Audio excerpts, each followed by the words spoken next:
Assalamualaikum warahmatullahi wabarakatuh. Bertemu kembali dengan saya. Di video kali ini saya akan membahas tentang soal post-test hukum-hukum dasar kimia yang sudah kalian kerjakan di minggu lalu. Oke, sebelum kita masuk ke pembahasan soal tentang hukum-hukum dasar kimia, perlu kita ketahui bahwa hukum-hukum dasar kimia ini berkaitan dengan reaksi kimia. Karena di hukum-hukum dasar ini kita melakukan perhitungan secara kuantitatif tentang apa yang terjadi dalam suatu reaksi kimia. Nah, tentunya kita harus tahu reaksi kimia itu apa sih? Gitu. Reaksi kimia itu adalah proses pemutusan ikatan unsur-unsur pembentuknya atau unsur-unsur reaksi di dalam senyawa. Itu reaksinya itu pemutusan ikatan, intinya pemutusan ikatan antar reaksinya. Setelah putus itu jadilah penggabungan lagi, pembentukan lagi ikatan-ikatan menjadi senyawa hasil reaksi atau hasil produknya.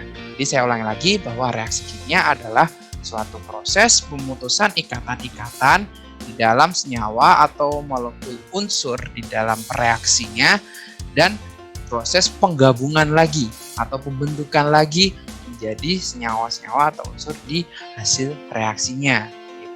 Itu menjadi satu proses ya, tidak terpisah atas pemutusan dan penggabungan, tapi pemutusan dan penggabungan itu terjadi secara simultan dan itu yang disebut sebagai reaksi kimia. Nah, biasanya reaksi kimia itu ditandai dengan adanya perubahan. Jadi suatu reaksi kimia itu ditandai dengan adanya perubahan di dalam materi tersebut. Perubahannya ya tentunya perubahan materinya ya, wujud materinya gitu. Biasanya A menjadi X atau A dan B menjadi Z. Tentunya materinya akan berubah, tapi secara kasat mata atau secara indrawi itu biasanya ditandai dengan adanya perubahan, bisa perubahan warna, bisa perubahan suhu, bisa perubahan rasa, bisa perubahan wujud, biasanya dari gas menjadi padat atau padat menjadi gas, atau dari cair-cair sehingga terbentuk padatan seperti itu, ataupun perubahan bau gitu, awalnya misal baunya enak menjadi busuk gitu, ataupun sebaliknya dan lain-lain. Nah, itulah reaksi kimia secara indrawi biasanya ditandai dengan adanya perubahan gitu. Nah, setelah kita paham tentang reaksi kimia, mari kita bahas tentang hukum-hukum dasar kimia. Nah, hukum yang pertama yang akan kita bahas adalah hukum Lavoisier atau hukum kekekalan massa. Nah, menurut hukum ini, suatu reaksi kimia yang berlangsung dalam wadah tertutup, maka massa zat-zat sebelum reaksi dan massa zat-zat setelah bereaksi itu adalah sama. Ya, itu menurut hukum Lavoisier dan sampai saat ini hukum ini masih berlaku dan benar, dianggap benar seperti itu. Nah, bagaimana pengaplikasiannya? Langsung kita coba cocokkan ke soal-soal yang kalian kerjakan di post-test minggu lalu. Oke, soal pertama. Serbuk magnesium yang masanya 3 gram tepat habis bereaksi dengan sejumlah serbuk belerang menghasilkan senyawa magnesium sulfida yang masanya 7 gram. Massa serbuk belerang yang telah bereaksi adalah, nah, kita tahu di sini bahwa massa zat sebelum bereaksi dan massa zat setelah reaksi itu harus sama. Maka kita di sini harus pecahlah dulu zat-zat apa yang sebelum bereaksi dan zat apa yang terbentuk setelah reaksi. Maka reaksi kimianya dituliskan. Jadi magnesium bereaksi dengan belerang menghasilkan magnesium sulfida. Lalu kita masukkan angka-angkanya, di mana kita ketahui bahwa magnesium itu masanya 3 gram dan magnesium sulfida yang dihasilkan adalah 7 gram. Berarti berapakah belerang yang bereaksi seperti itu? Maka menurut hukum Lavoisier bahwa massa zat sebelum reaksi dan sudah reaksi itu sama. Maka di sini kita ketahui massa belerang berarti didapatkan massa magnesium sulfida yaitu produknya dikurangi massa magnesium yang diketahui atau bereaksi yang diketahui. Di sini maka 7 gram dikurangi 3 gram maka didapatkan 4 gram. Jadi massa belerang yang bereaksi adalah 4 gram.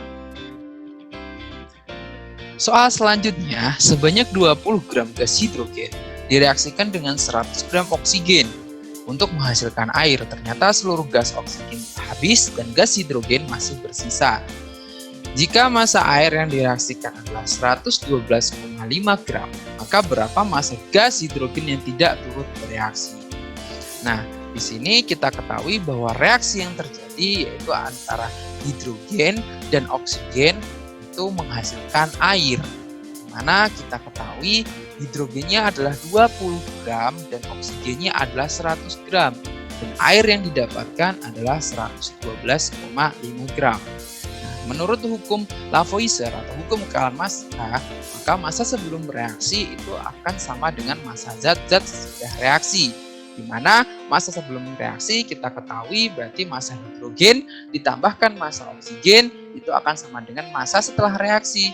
Di sini diketahui bahwa yang setelah reaksi itu ada air sebagai produknya dan ada di sini sisa gas hidrogen ya atau sisa preaksi.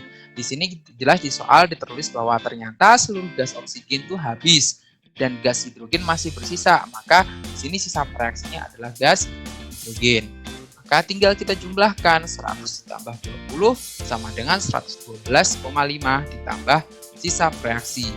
Nah, di sini berarti 120 dikurangi 112,5 didapatkan 7,5 gram.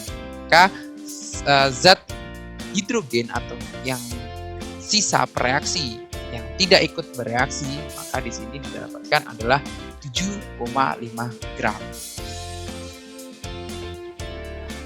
Soal selanjutnya, di antara reaksi berikut yang tidak mengikuti hukum Lavoisier adalah kita ketahui bersama ya, bahwa hukum Lavoisier itu massa zat sebelum dan sesudah reaksi itu sama.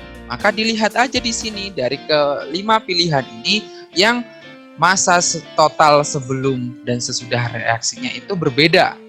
Di sini yang ini 15, 5 tambah 10, di sini 15. 2 ditambah 3,5 jadinya 5,5. Berarti ini masih masuk di dalam hukum Lavoisier. Maka manakah yang tidak masuk dalam hukum Lavoisier? Maka yang tidak masuk dalam hukum Lavoisier adalah yang ini. Karena di total sebelum reaksinya 15, sedangkan massa sudah reaksinya itu 10 gram.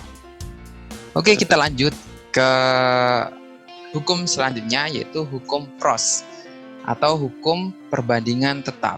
Di mana menurut Proust bahwa perbandingan massa unsur-unsur dalam suatu senyawa adalah tetap. Jadi di dalam hukum Proust ini dia menyempurnakan hukum Lavoisier sebelumnya. Jika hukum Lavoisier itu menjelaskan bahwa massa sebelum dan sudah reaksi itu sama atau tetap gitu ya, maka hukum Proust ini menyempurnakan bahwa ya benar sih massa sebelum dan sudah itu sama, tapi ternyata setelah reaksi itu tidak semuanya reaksi itu berubah menjadi produk atau berubah menjadi hasil reaksi, karena di dalam hasil reaksi itu ternyata perbandingan massa unsur-unsurnya itu selalu sama, selalu tetap gitu. Perbandingan massa unsur-unsur penyusun dari senyawa hasil reaksi itu selalu tetap gitu. Jadi tidak bisa semua reaksi itu tidak selalu semua reaksi itu akan berubah menjadi produk. Jika dia perbandingannya tidak sesuai, maka akan diambil perbandingan yang tetap ini dan ada sisa dari zat bereaksi yang tidak bereaksi nantinya setelah reaksi. Mungkin bingung ya apa yang dimaksudkan, kita akan langsung ke contoh soalnya saja. Nah, soalnya seperti ini. Sebanyak 2 gram unsur X bereaksi dengan 5 gram unsur Y membentuk senyawa Z dengan perbandingan massa unsur X dan Y adalah 2:3 di dalam Z tentunya ya. Pernyataan yang benar adalah, maka di sini kita tuliskan dulu reaksinya ya. Maka reaksi yang terjadi di situ adalah X ditambah Y menjadi Z, di mana X-nya itu 2 gram dan Y-nya itu 5 gram. Nah, kita ketahui bersama bahwa di dalam senyawa Z itu X dan Y itu perbandingannya 2:3. Tapi total reaksi yang disiapkan atau yang ada itu adalah 2 gram X dan 5 gram Y. Maka perbandingannya tidak bisa semuanya akan berubah menjadi 7 gram Z. Karena perbandingannya tetap 2:3. Selalu 2:3 ya. Maka di sini perbandingan X banding Y itu adalah 2:3. Maka ketika massa X-nya itu 2 gram, berarti massa Y yang bereaksi adalah 3 gram. Sesuai dengan perbandingan tadi, ya. Karena di sini yang bereaksi adalah 3 gram dan Y-nya di awal itu ada 5 gram, maka kita ketahui bahwa Z yang terbentuk adalah 2 gram dari X ditambah 3 gram dari Y adalah 5 gram. Dan Y akan memiliki sisa reaksi karena ada hanya 3 gram yang bereaksi, maka ada 2 gram Y yang tidak ikut bereaksi. Dan manakah dari pernyataan-pernyataan itu yang tidak sesuai dengan ini? Maka jawaban B lah yang tidak sesuai. Yang sesuai, mohon maaf. Karena Y tidak habis bereaksi. Jawaban A salah, massa Z terbentuk adalah 7 gram, salah. C salah, X berlebih 2 gram, salah. Karena yang berlebih 2 gram adalah Y. Y berlebih sebanyak 3 gram, salah. Karena Y yang berlebih adalah 2 gram. Dan di akhir hasil reaksi hanya ada Z. Salah, karena di akhir reaksi ada Z sebanyak 5 gram dan ada Y yang tidak bereaksi adalah 2 gram. Nah, maka kalau ditotalkan, tadi kan sebelum reaksi ini ada X dan Y, 2 ditambah 5 ada 7 gram. Setelah reaksi, itu Z-nya itu 5 gram dan Y yang tidak bereaksi itu 2 gram. Maka kalau ditotal juga 7. Maka hukum ini tidak menyalahi hukum Lavoisier sebelumnya karena massa sebelum bereaksi dan massa sudah reaksi adalah sama.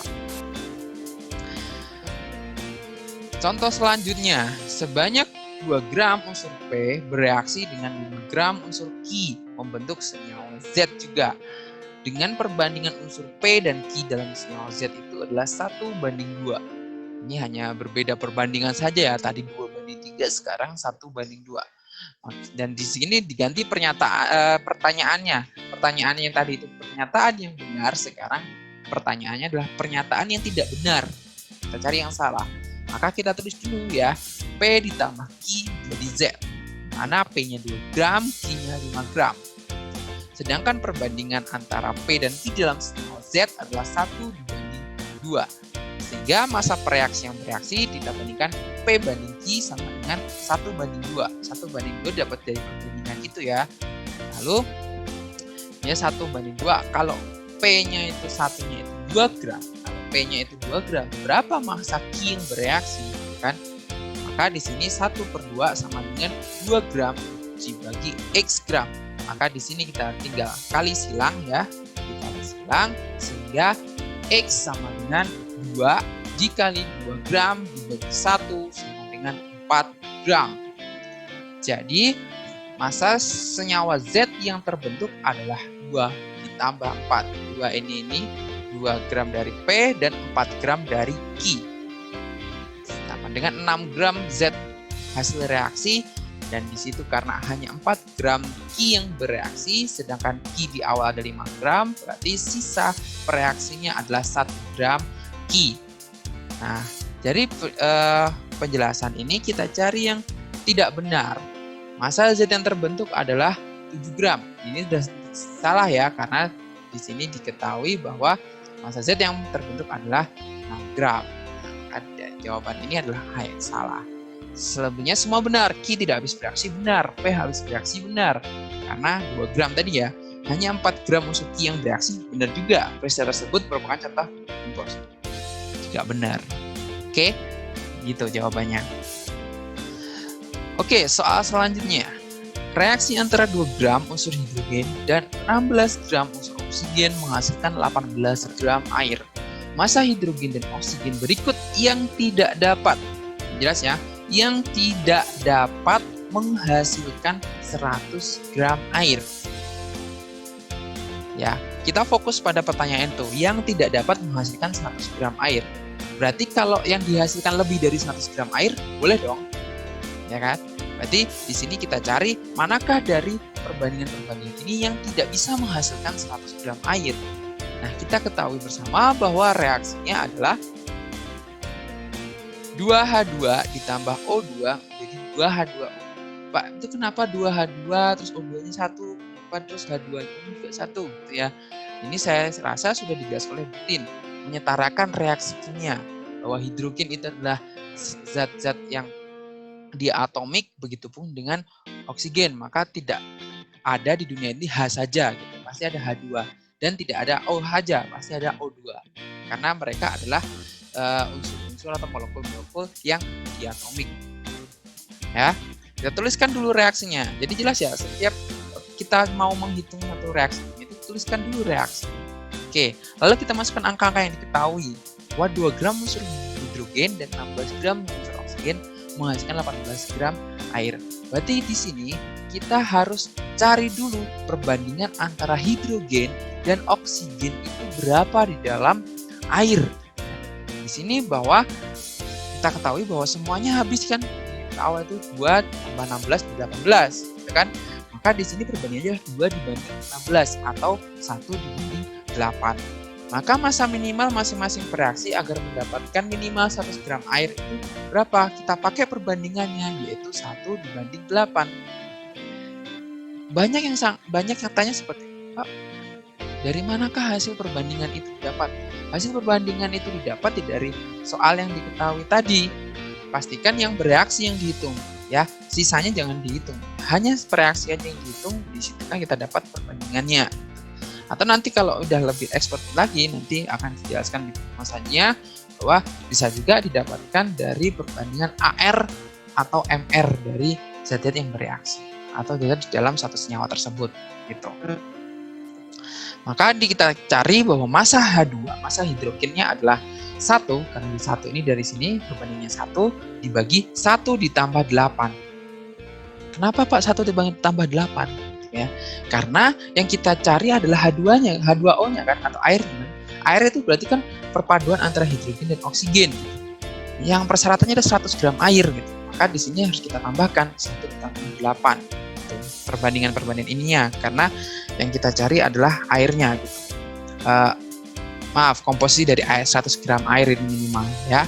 Di 1 dibanding 1 per 1 ditambah 8 dikali 100 gram. Tambah dihitung jadi 11,11 gram. Ini adalah massa hidrogennya.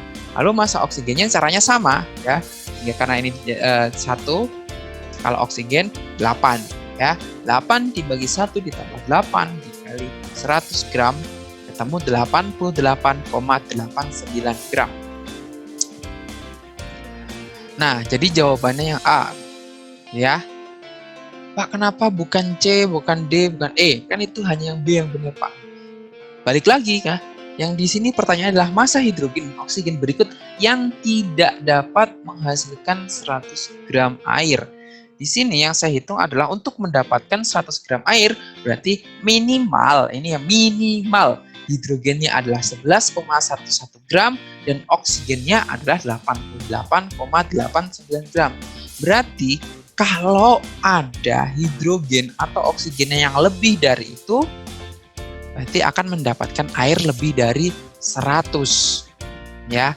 Jadi kalau 10 dan 90 berarti kan ini hidrogennya kurang. Berarti dia tidak akan menghasilkan 100 gram air. Gitu. Ya. Lanjut.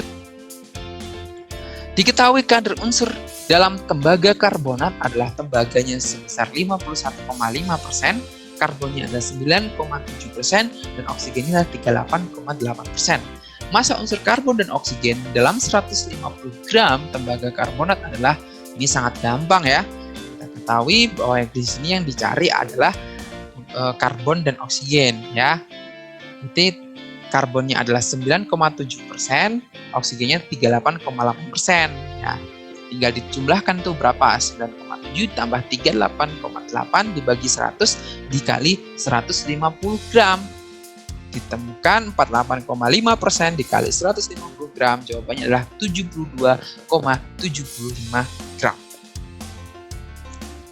Soal selanjutnya.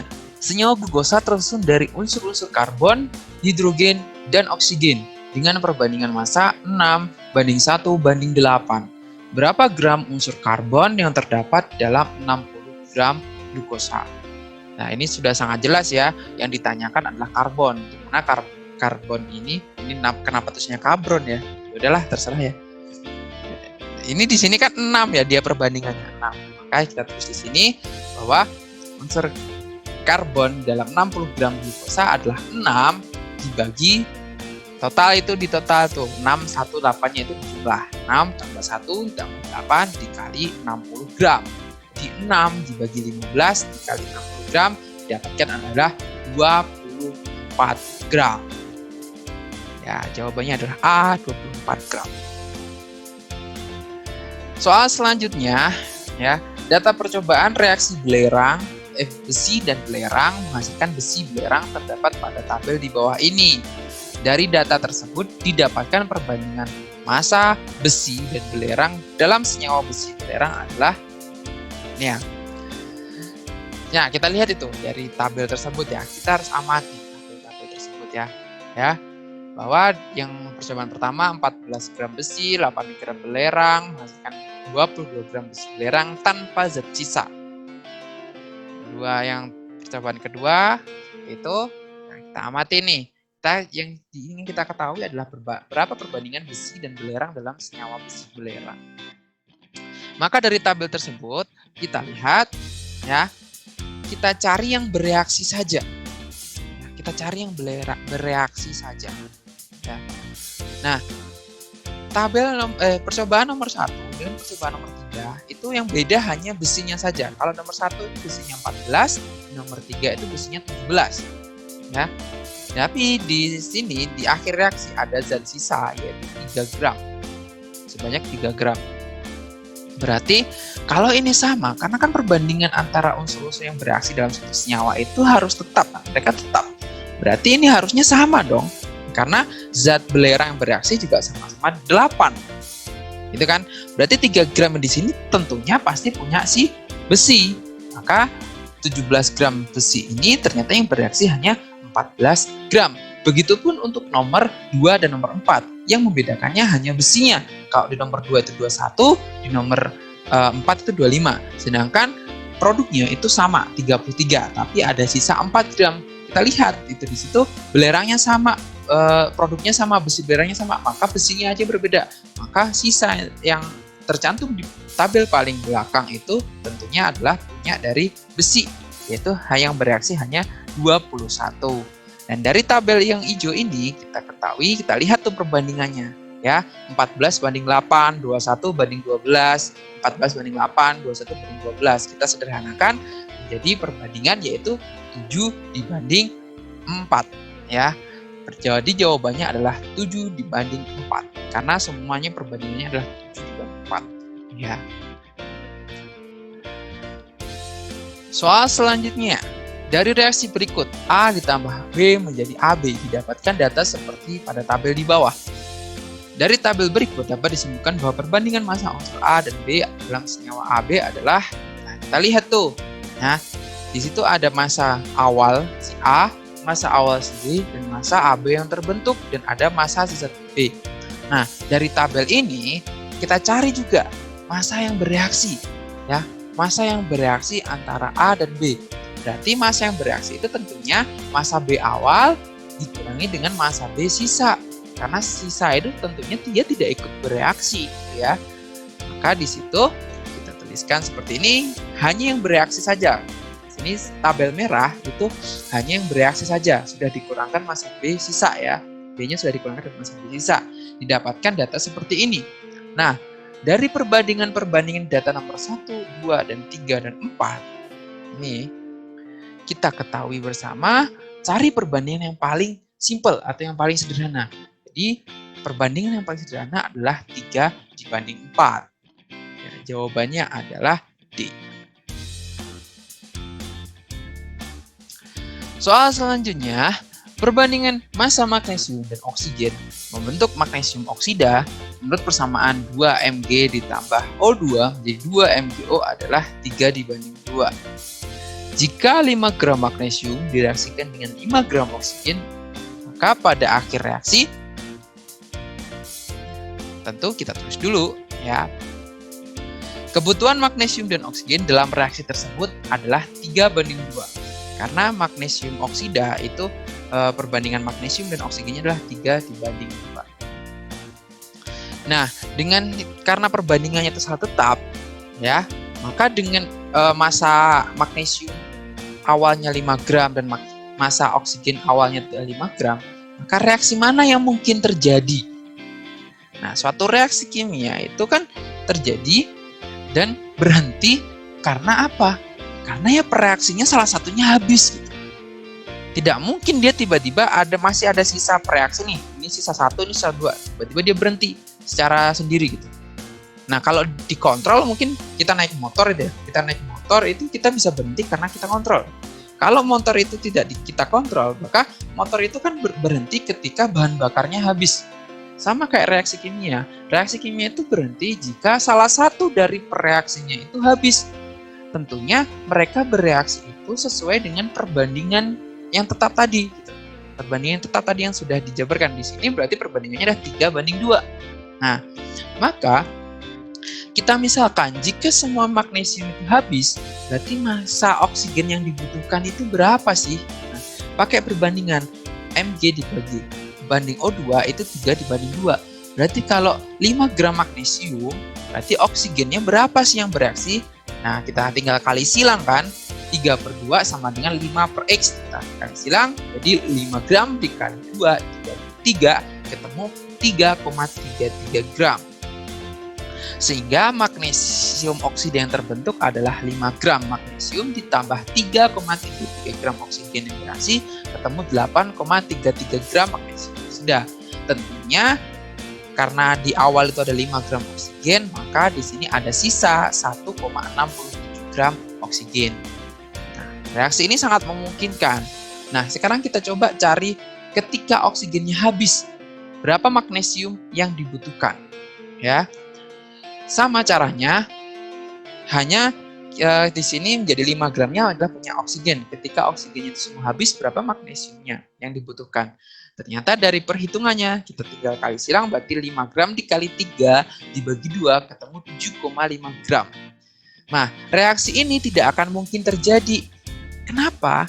Karena magnesium yang dipunya hanya 5 gram. Sedangkan untuk menghabiskan 5 gram oksigen itu membutuhkan 7,5 gram magnesium. Sehingga kemungkinan kedua ini tidak mungkin terjadi. Nah, berarti kemungkinan pertama lah yang sangat mungkin terjadi, yaitu menghabiskan 5 gram magnesium hanya membutuhkan 3,33 gram oksigen. Sedangkan yang kita punya adalah 5 gram oksigen. Maka dari perhitungan yang sudah kita hitung ini, mana yang benar? Gitu. Terbentuk 10 gram magnesium oksida. Apakah benar? Salah, karena magnesium oksida yang terbentuk di sini adalah 8,33 gram. Terdapat sisa 2 gram magnesium dan 5 gram oksigen.